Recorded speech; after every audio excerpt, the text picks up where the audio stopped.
Siya,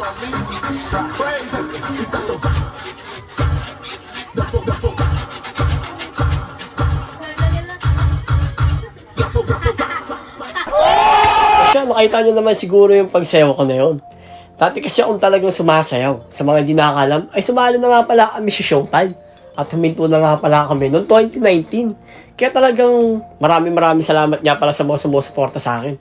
Pero bago yun, shoutout nga pala sa mga bisita at saka kay mami, daddy na nag-invite sa akin. Dito nga pala yung ginanap sa bayan ng San Narciso, Zambales. Di lang yun, marami nga pala naimbitahan dito mga bisita galing pa ng iba't ibang bayan. Kaya naman sa mga gusto ko nga pala kumuha ng clown at magician. O again ha, sa mga gusto kumuha ng clown at magician, pwede kayo magpabook na mas maaga para may book namin at may schedule namin kaya sama-sama tayo mag-enjoy sa birthday party ng anak ninyo. Pwede ako sa 7th birthday at saka sa first birthday. Ano ba yan? O siya, ito nga pala yung muntikong kwento para sa inyo. Dahil napasaya nga pala natin yung mga bisita rito.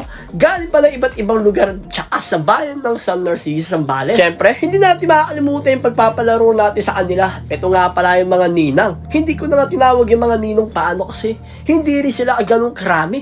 Napansin ko lang talaga sa bawat party na pinupuntahan ko, karamihan mga babae o unti lang mga lalaking umaatin. Siguro baka busy lang sa trabaho at busy sa kanilang pamilya. Pero ganun pa man, ay may nagiging representative sila sa isang party. Kaya naman shoutout nga pala sa mga bisita na umatin dito at maraming salamat nga pala sa inyong lahat. O siya, huwag niyo kakalimutan sa mga gusto kumuha ng clown magician. Pwede kayo magpabook sa akin ng mas maaga or i-message, i-text, or tawagan nyo ako sa aking number or sa Facebook ko nga pala.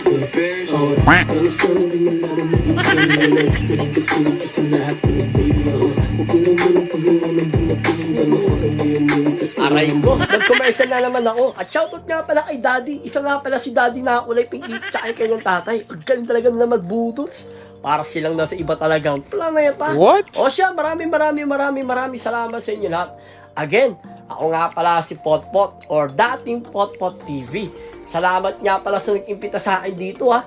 Dito nga pala yan again ginanap sa San Narciso. Tara, kain tayo para mabusog tayo. Paano? Hanggang dito na lang ang kwento. Hanggang sa muli. Paalam!